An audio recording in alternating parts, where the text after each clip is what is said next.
Hi all, I'm sorry I accidentally ended the previous video. That's why there is a part 2 to this video, even though there shouldn't be. So I'm going to pick up at the beginning of the sentence where it got cut off. And this is in the section Scaffolding for Students with Special Needs. Text-to-speech software can reduce the demands on working memory experienced by students as they struggle to learn words. Such software assists with word recognition. Students also need assistance with comprehension activities in particular content areas. Teachers may need to provide additional scaffolding for such activities in the form of background knowledge, key questions, or definitions of vocabulary. Teachers do not simply rely on technology to provide scaffolding for students with special needs. The teacher plays a key role in providing support and assistance to the student. Scaffolding for students from diverse backgrounds. Scaffolding is a useful strategy for working with students from diverse backgrounds. An example is a situation in which there are a number of English language barriers, ELLs, in a high school science course. Perhaps these students speak English moderately well, but not fluently. They are very likely to have difficulty with some of the technical language used in scientific discussions. That is, because ELL students learn the syntax and structure of a language mainly through interaction with their peers, they are often ill-equipped to tackle the language of science instruction and science assessment.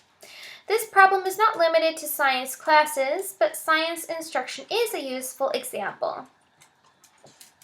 Shaw shows how scaffolding, especially in dealing with the language used in science instruction, can greatly facilitate learning for ELL students. She presents the following suggestions. Assess the difficulty of the language used in the instructional materials. Look for areas where extra assistance might be helpful. That's number 1. Number 2, modify your language in discussing complex issues with students. 3, help students address difficult language issues on their own. For example, work with them to understand the language associated with cause and effect relationships. Number 4, encourage the use of metacognitive strategies with students. Have them think about what they know and do not know about a subject, as well as reflect on and summarize what they have learned after instruction. Number 5, use graphical organizers to help students to master material. Number 6, explicitly teach the vocabulary that students will need to know for an instructional unit. Instruction influenced by social constructivist and socio-cultural theory. The examples of scaffolded instruction described so far are clearly influenced by social constructivist and socio-cultural theory. Wenger listed the following implications of these perspectives for human learning. A central aspect of human learning is the fact that learners are social beings. Knowledge reflects competence in some valued activity.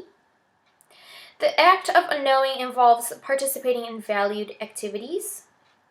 And learning should produce meaning. Examples of instructional activities that have been influenced by this view of learning include cognitive apprenticeships, reciprocal teaching, and problem-based learning. Cognitive apprenticeships. Cognitive apprenticeships are an example of how scaffolding can be used in classrooms. A traditional apprenticeship involves an apprentice learning from a master craftsperson. The apprentice learns through observation, coaching, and practice. Cognitive apprenticeships take advantage of these factors by having the teacher model cognitive strategies and make his or her thinking visible. The traditional apprentice begins by doing simple tasks, gradually becomes more skilled, and finally engages in the most complex task. A cognitive apprenticeship has much in common with a traditional craft apprenticeship. It includes modeling, coaching, scaffolding, reflection, articulation, and exploration. At the beginning of this chapter, you learned that modeling is likely to result in the acquisition of a new behavior when the modeled behavior is visible, easy to learn, and easy to perform. Because cognitive activities lack these qualities, teachers must make explicit efforts to make thinking visible. Teachers can provide a model of how they are solving a problem and have students practice thinking aloud and describing their cognitive processes. Reciprocal teaching. A reciprocal teaching is an instructional strategy based on cognitive apprenticeship. Developed by Anne-Marie Palenskar, it was originally designed to improve reading comprehension. It consists of a dialogue between teachers and students regarding segments of text. The purpose of these discussions is to achieve joint understanding of the text through the flexible application of 4 comprehensive strategies: prediction, clarification, summarization, and question generation. The teacher first models each of these component strategies. When reading a text, he or she summarizes the content of a segment of text, asks a question about the main idea, clarifies any part of the text that is difficult, and predicts what will come next. The teacher then gives students an opportunity to take on some of the responsibility for these strategies by coaching them as they practice the component skills. Gradually, responsibility shifted from the teacher to the student, and eventually the teacher's involvement in the performance of the strategies is fading. The teacher will continue to monitor the students' performance as they use cognitive strategies and will provide further coaching if needed. A summary of 16 research studies on the use of reciprocal teachings provided support for its use as an instructional strategy. Reciprocal teaching has been used with a broad range of students from 3rd grade through adulthood. It has been successfully used with middle school students who were identified as remedial or special education students. Reciprocal teaching illustrates several characteristics of cognitive apprenticeship. First, the teacher models the cognitive strategies to be used, making his or her thinking visible and inviting students to join in. By giving students opportunities to practice each of the strategies under the teacher's guidance, he or she coaches them in the use of the strategies, providing assistance if they are having difficulty with any of them. For example, some students have difficulty summarizing content from a test, and the teacher needs to help them identify the key ideas that must be retained in the summary. Reciprocal teaching also includes other elements of coaching that are considered important, such as providing feedback, hints, and reminders. Problem-based learning. In problem-based learning, students work in collaborative groups to solve a complex and interesting problem that does not have a single correct answer. Students' learning is anchored to the problem posed. An example of a complex problem can be found in Alien Rescue, a problem-based hypermedia learning environment. The problem, presented on a CD, is designed to engage middle school students in solving a complex problem. Students are told that 6 species of aliens are in Earth's orbit, but their spaceship is damaged. Excuse me. The aliens must find new homes on planets that can support their life forms. Students are given the task of selecting the most suitable relocation site for each alien species. They must learn about each species and identify its basic needs. They must also learn about the solar system and the kinds of life that might exist on each of a number of planets. Students take on the role of scientists examining the solar system. Alien Rescue provides a variety of tools to support learning, including databases of information about the solar system, the aliens, and probe missions carried out by NASA. It also includes a probe design tool, a notebook, tutorials, stories about how experts have handled similar problems, and tools that students can use to present their solutions to the class. With the aid of their teachers, students use technological tools and scientific procedures to help the aliens find new homes that can support them. The goals of PBL are to engage students in a complex problem-solving process in order to foster the development of 1. Flexible knowledge, 2. Problem-solving skills, 3. Self-directed learning skills, and 4. Effective collaboration skills, and 5. Intrinsic motivation. These goals are consistent with the view of learning that is implied by social, cultural, and social constructivist theories.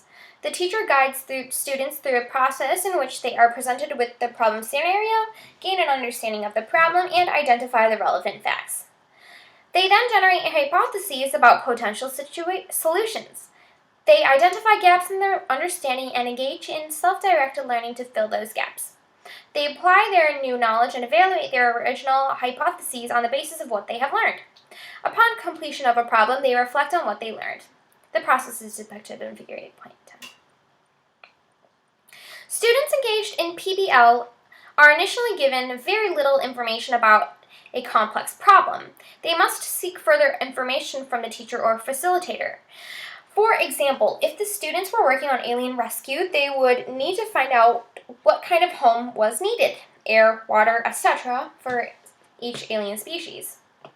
Students work through what they know and what they still need to know, and they reevaluate their ideas and their progress towards solving the problem in light of the new information they acquire. Because the problem is complex and students often make false starts or need to revise their hypotheses, it is important for them to record their progress using a whiteboard to keep track of facts they have uncovered or decisions they have made. Students keep track of 1, facts related to the problem, and 2, ideas about solving the problem, 3, learning issues or concepts about which more information is needed, and 4, a plan for action. In an example of PBL in the 6th grade, students were assigned the task of designing a zoo. The class was divided into small groups, and each group selected a different climate zone, e.g. equatorial forest, whose animals would be represented at their selection of the zoo. So students had to find out what kinds of food, temperature, and space their animals needed. The zoo would have limited space, and students needed to work together to make decisions about the limitations that would impose on their design. For example, they needed to agree on the height of the buildings they would include. Characteristics of good problems. To promote flexible thinking effectively, problems must be complex, open-ended, and ill-structured. For students to be intrinsically motivated by the task, it must also be interesting. Effective problems require knowledge from a variety of domains. When students designed a zoo, for example, they used skills from language arts, mathematics, science, and art. Complex and interesting problems promote discussion and sharing of ideas and enhance the building of knowledge. When students need to seek new information as part of the PBL process, they engage in self-directed learning and learn to evaluate the state of their own knowledge. The role of the teacher or facilitator. The purpose of PBL is to engage students in self-directed learning, but the role of the teacher in supporting students as they do so is crucial. The teacher can model good strategies, as might be expected in a cognitive apprenticeship model. The teacher scaffolds students' learning by modeling and using questioning strategies.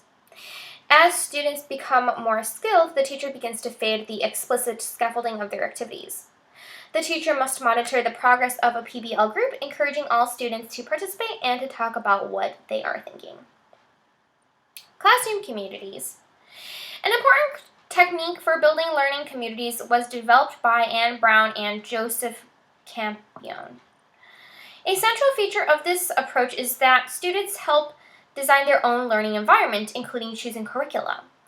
The communities of learners model includes the use of reciprocal teaching, described earlier, and a modified jigsaw arrangement. Students work in small teams to prepare teaching materials. For example, high school students studying human migrations might divide the general topic into smaller ones: flight from war or famine, movement toward economic opportunity, seasonal migrations. The students then regroup into reciprocal teaching seminars in which each student is an expert in one subtopic. All the students are experts in selected subtopics. According to Brown and Campione, the ideal classroom environment has a number of important features. Individual responsibility with communal sharing. Students must take individual responsibility for their work but share their expertise with others. Ritual, familiar, participant structures. Students need to know what the participation frameworks are, e.g. reciprocal teaching. A community discourse. A key component of a learning community is the building of a community of discourse in which constructive discussions, questioning, and criticism can occur. Multiple zones of proximal development. Because students are working with several of their peers, they have opportunities to participate in multiple zones of proximal development. For example, a student may serve as a guide for one student's learning, but may be the beneficiary of another student's guidance. Seeding, migration, and appropriation of ideas. Teachers and students seed ideas, that is, suggest them. If an idea is adopted by other members of the learning community, it migrates and persists over time. Participants can appropriate or adopt ideas and language and use them in their own learning. Thank you very much for listening. I will go over the summary now. What is social learning theory? Social learning theory was originally developed by Albert Bandura and includes such concepts as reinforcement and punishment. It also includes cognitive elements because the learner must attend to, remember, and produce behavior that he or she has observed. According to social learning theory, individuals can learn vicariously from the experiences of others. The reinforcements or punishments that follow other people's behaviors will influence the likelihood that the observer will perform those behaviors. What is necessary for observational learning to occur? The learner must attend to the critical features of a model's behavior. The behavior must be remembered. The learner must be able to produce the behavior, although initial efforts to perform it may not be completely correct. Finally, the learner must be motivated to perform the behavior. Vicarious reinforcement or punishment will influence the learner's motivation to perform the behavior. How can teachers promote complex cognition?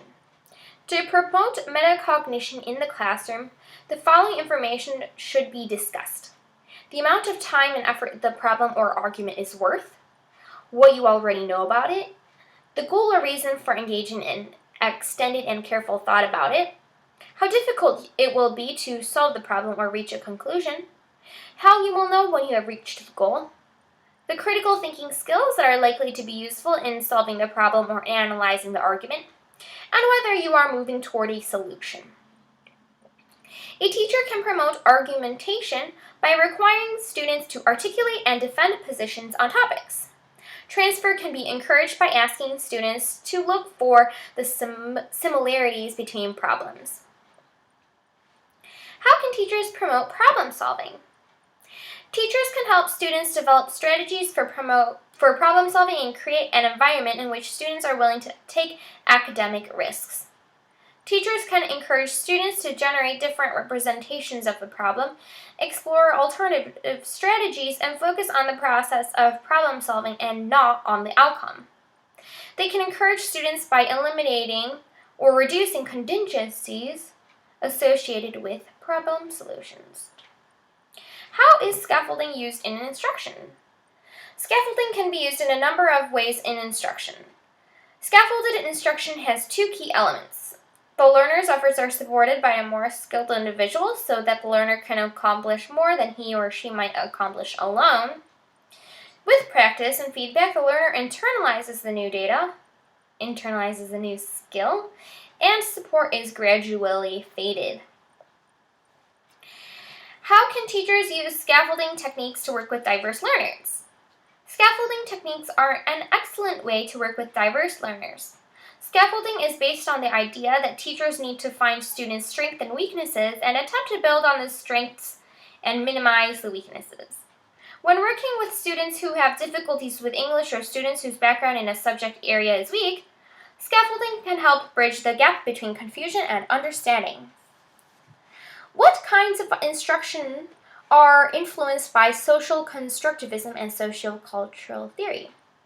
Potentially, all types of instruction can be influenced by social constructivism and sociocultural theory. Examples of particular instructional strategies that are influenced by social constructivism and sociocultural theory are cognitive apprenticeships, reciprocal teaching, and problem-based learning. These three strategies all assume that learners construct meaning in a social context and that such construction can be assisted by scaffolding learners' efforts. Last question. Can learners with special needs benefit from social constructivist or sociocultural approaches to learning? Behavioral techniques have been shown to be particularly effective for working with students with special needs. Social constructivist approaches, which employ these techniques, hold strong promise for working with such students. In addition, assistive technology, such as TTS devices, can be a useful adjunct to regular instruction. Thank you very much for listening. That is the majority of Chapter 8. Sorry I didn't begin with the beginning of the chapter. I may create more videos after this. Thanks for listening and enjoy the rest of your day or evening.